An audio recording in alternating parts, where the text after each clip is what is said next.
Sa India, kritikal ang isang nanay matapos makuryente habang pasakay sa school bus. Ang buong pangyayari sa pool sa CCTV. Narito ang report.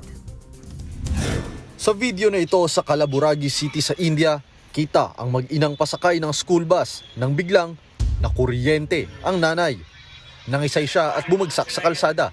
Nagulantang ang mga tao sa paligid. Sa isang punto, sinubukan nilang tulungan ng babae pero biglang nagka-spark at nagkausok pa.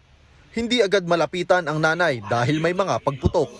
Ang anak ng biktima, kitang nakuryente rin pero nabuhat siya ng mga residente. Kalaunan, nakuha rin ang babae at agad dinala sa ospital. Kritikal ang kanyang kondisyon. Matinding paso sa tiyan, binti at kamay ang kanyang sinapit.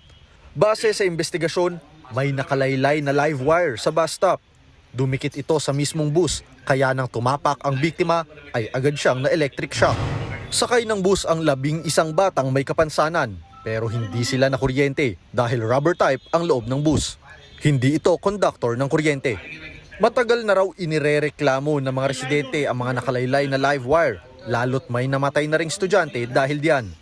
Ginagawan naman na raw yan ng solusyon ng mga otoridad. Nagbabalita mula sa Frontline, Ian Suyu, News 5.